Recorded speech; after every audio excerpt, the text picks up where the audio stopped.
Halo, selamat datang kembali. Hari ini kita mau gali lebih dalam nih dari buku Leading with Strategic Thinking, karya Olson dan Simerson. Fokus kita kali ini ke satu tipe kepemimpinan yang menurut saya cukup unik, yaitu tipe pemimpin yang mendorong strategi justru lewat pemberdayaan orang lain.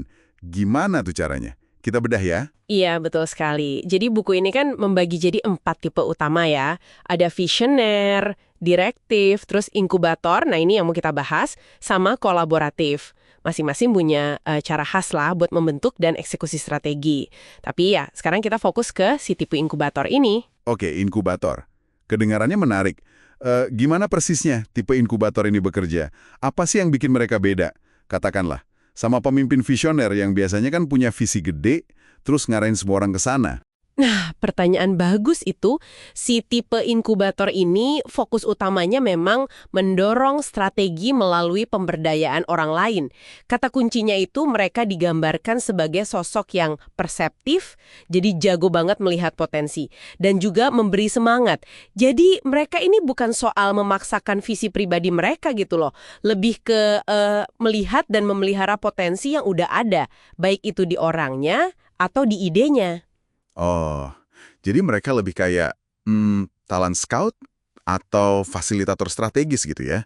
Bukan tipe yang, ini loh visi saya, ayo semua ikut, gitu. Tepat, beda banget sama visioner. Inkubator ini fungsinya lebih kayak papan suara atau ya sumber daya lah buat orang lain. Mereka punya insting tajam buat menilai orang dan situasi.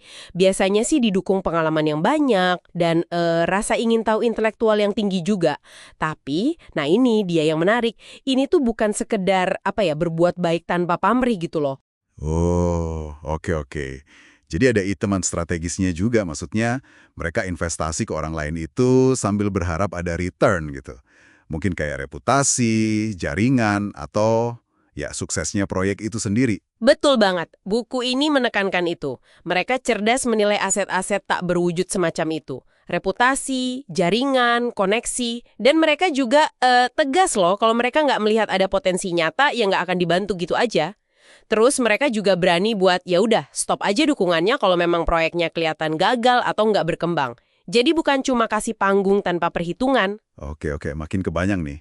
Terus gimana cara mereka melakukan itu di lapangan? Maksudnya tindakan konkretnya apa aja? Nah, buku ini ngasih beberapa tindakan kunci. Yang pertama, mengkurasi jaringan. Mereka ini aktif banget bangun dan ngerawat koneksi. Tujuannya ya buat dapat info, nemuin bakat baru, atau bahkan mempertemukan ide-ide yang beda. Jadi kayak networker strategis gitu ya? Bisa dibilang gitu. Terus yang kedua, menilai peluang. Nah, ini nyambung sama sifat perseptif tadi. Mereka pakai pengenalan pola dari pengalaman mereka buat lihat mana nih talenta atau situasi yang punya potensi besar buat dikembangin.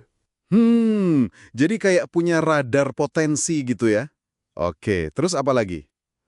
Ketiga, menganeka-ragamkan taruhan. Ini penting nih. Mereka itu nggak naruh semua telur dalam satu keranjang. Jadi investasi waktu atau sumber dayanya disebar ke beberapa inisiatif atau orang. Tujuannya ya buat ngurangin risiko kalau satu usaha baru gagal gitu. Masuk akal, sebar risiko. Ya, lanjut. Keempat, ini juga kunci. Melakukan intervensi selektif. Intervensi selektif. Wah, kedengarannya butuh, judgement yang tinggi banget ya. Gimana mereka bisa tahu kapan pasnya buat bantu dan kapan harus biarin aja jalan sendiri. Biar nggak terkesan lepas tangan, tapi juga nggak ngontrol banget. Nah, itu dia seninya jadi inkubator. Mereka punya feeling, punya intuisi kapan harus masuk. Mungkin kasih bimbingan atau sumber daya penting di saat yang krusial. Tapi mereka juga tahu kapan harus mundur, membiarkan tim atau orang itu belajar dan berkembang sendiri. Tujuannya kan bukan ngontrol, tapi kasih dorongan yang pas di waktu yang tepat. Oke. Timing berarti penting banget ya? Banget. Terus yang terakhir, mereka menciptakan ekosistem pendukung. Nah, ini lebih dari sekedar bantu 1 atau 2 orang aja. Maksudnya gimana tuh ekosistem pendukung? Kayak gimana bentuknya? Jadi, mereka secara aktif membangun lingkungan atau sistem yang memang kondusif buat inovasi dan pertumbuhan ide-ide baru.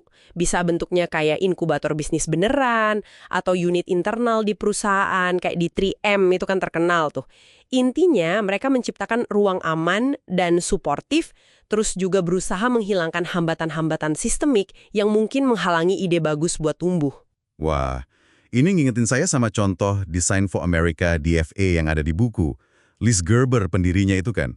Dia kayaknya pas banget sama model inkubator ini ya. Dia kan nggak ngambil alih proyek mahasiswa kayak si Jerry DeBeer itu. Tapi justru kasih dukungan, semangatin, tapi kepemilikannya tetap di mahasiswa. Sambil dia bangun struktur kayak studio dan design loft itu sebagai, ya itu tadi, ekosistemnya. Persis. Contoh DFA itu bagus banget buat nangkap esensi tipe inkubator. Fokusnya itu ya membuka potensi orang lain, bertindak sebagai katalis, dan secara strategis merancang, katakanlah, taman bermain supaya ide-ide itu bisa tumbuh subur. Seperti kata buku itu juga, kerja bareng pemimpin model begini tuh bisa jadi pengalaman yang unik dan sangat memberdayakan buat timnya. Jadi, kalau kita simpulkan ya, tipe inkubator ini intinya adalah soal seni melihat permata tersembunyi dalam diri orang lain. Terus memolesnya dengan sabar, tapi juga cerdas dan strategis. Sambil pada saat yang sama, mereka membangun panggung atau ekosistemnya supaya si permata ini bisa bersinar perang. Dan kesuksesan orang yang diinkubasi itu, ya jadi kesuksesan si pemimpin inkubator itu juga. Di pemikiran penutup nih buat Anda yang dengerin. Coba deh renungkan sejenak. Lihat konteks atau tujuan Anda sekarang. Gimana kalau Anda coba sedikit aja bertindak layaknya seorang inkubator? Dengan secara aktif mencoba memelihara dan mendorong kesuksesan orang-orang di sekitar Anda, sekecil apapun itu.